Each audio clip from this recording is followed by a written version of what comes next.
सोमवार को supreme court ने सर्जिकल इमाम और उमर खालिद की बेल खारिज की। इसके बाद जेएनयू कैंपस में साबरमती हॉस्टल के पास कुछ छात्रों ने प्रधानमंत्री नरेंद्र मोदी, गृह मंत्री अमित शाह, आरएसएस और एबीवीपी के खिलाफ विवादित नारे लगाए। सोशल मीडिया पर वायरल हुए वीडियो में छात्र कहते दिखे, मोदी शाह तेरी कब्र खुदेगी, आरएसएस एबीवीपी तेरी कब्र खुदेगी। वीडियो वायरल होने के बाद मीडिया जेएनयू गेट पर जुट गया। एबीवीपी पदाधिकारियों ने कहा कि ये वामपंथी संगठन पहले भी विवादित नारे लगाते रहे हैं और प्रशासन को तुरंत कार्रवाई करनी चाहिए। दिल्ली पुलिस ने कहा कि अब तक कोई शिकायत नहीं मिली है, लेकिन शिकायत आने पर कार्रवाई की जाएगी। आपको बता दें कि जेएनयू प्रशासन ने भी अभी तक इस मामले पर कोई टिप्पणी नहीं की है।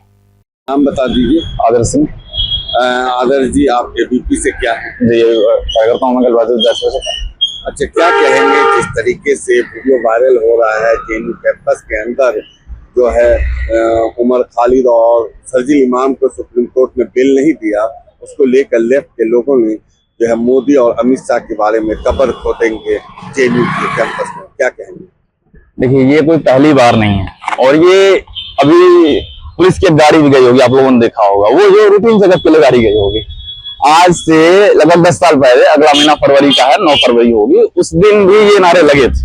ठीक है, अगर प्रशासन थोड़ी भी सख्ती दिखाता तो ये चीजें दोबारा नहीं होती। ये जो लोग हमारे देश को, प्रधानमंत्री पूरे देश का होता है, किसी एक पार्टी विशेष, किसी एक विचारधारा विशेष का नहीं होता। जब सरकार की योजनाओं का क्रियान्वयन होता है तो उसमें भाजपा की मेंबरशिप नहीं देखी जाती, किसी पार्टी विशेष की मेंबरशिप नहीं देखी जाती, उसमें भारत की नागरिकता देखी जाती है, उसमें भारत का आधार कार्ड देखा जाता है। तो 125 करोड़ लोगों के प्रधानमंत्री को कब्र खोदने की बात हो रही है, 125 करोड़ लोगों के गृह मंत्री की कब्र खोदने की बात हो रही है। ये वही मानसिकता है, ये वही लोग हैं जिनका लोकतंत्र में विश्वास नहीं है।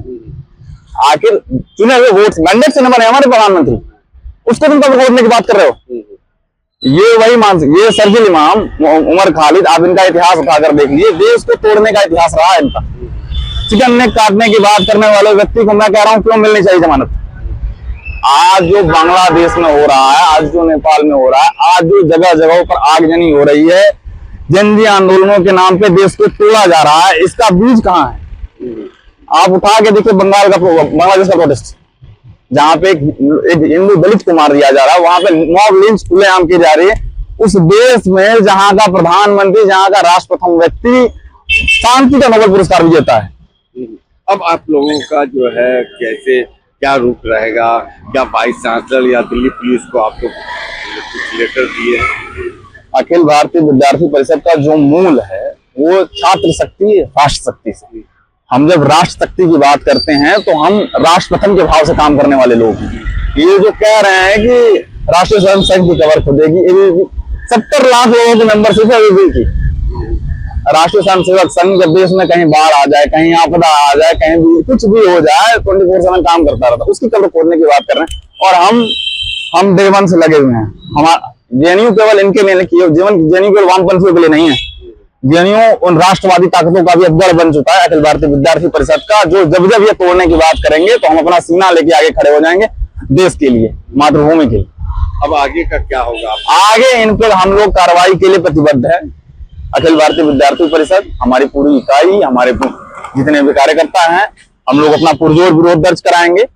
हम लोग यहाँ उसके लिए अभी बात चल रही है। अपना परिचय बता दीजिए। जी, मेरा नाम अनुज दमारा है और मैं अखिल भारतीय विद्यार्थी परिषद की तरफ से जेएनयू एसयू में ज्वाइंट सेक्रेटरी पद का उम्मीदवार हूँ। क्या कहेंगे जिस तरीके से कल सुप्रीम कोर्ट का वर्जन आया, उमर खालिद और ये सबको बेल नहीं मिला? जी जी जी। और यहाँ पर लेफ्ट के पार्टी ने रात को प्रोटेस्ट किए हैं मोदी और अमित शाह के बारे में, कब्र खुदेंगे जेएनयू के अंदर, क्या कहेंगे? देखिए, जो माननीय सुप्रीम कोर्ट का फैसला आया है जिसने सर्जिकल इमाम और उमर खालिद की बेल को रिजेक्ट करने का काम किया है, अखिल भारतीय विद्यार्थी परिषद जेएनयू उसका स्वागत करता है और देश में खुशी की लहर है कि ऐसे एंटी नेशनल एलिमेंट के ऊपर दया नहीं बरतनी चाहिए, सख्त से सख्त कड़ी कार्रवाई उनके ऊपर करनी चाहिए। और जैसा कि जेएनयू के अंदर आपको ने देखा होगा कि इनका पुराना इतिहास रहा है, जितने भी कार्यक्रम ये करते हैं कि वो कहीं ना कहीं देश विरोधी एक स्वरूप ले लेते हैं।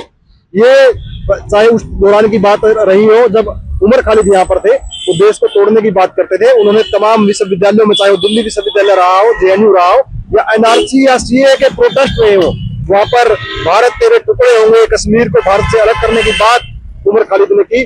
शर्जील इमाम जिसने चिकन नेक को, पूर्वोत्तर को भारत से अलग करने की मांग की, ऐसे लोगों का जेएनयू में समर्थन करने वाले लोग भी उसी तरीके के दोषी हैं और उनके खिलाफ कड़ी कार्रवाई की मांग अखिल भारतीय विद्यार्थी परिषद जेएनयू करता है।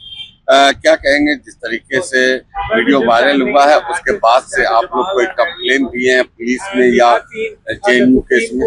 देखिए, तमाम जिस तरीके की गतिविधियां यहाँ पे हुई है उसको लेके हमने जेएनयू प्रशासन को अवगत करवाया है और जेएनयू प्रशासन ने उसके ऊपर पूरी कार्रवाई करने का आश्वासन अखिल भारतीय विद्यार्थी परिषद को दिया है और आने वाले टाइम में आपको उस पर कार्रवाई देखने को मिलेगी। एबीवीपी का अगला कदम क्या होगा? देखिए, हम अभी वेट कर रहे हैं कि जेएनयू प्रशासन इसके ऊपर क्या कदम उठाता है। उनके कदम के हिसाब से एबीवीपी अपनी अगली जो रणनीति है उसके हिसाब से काम करने का काम करेगा।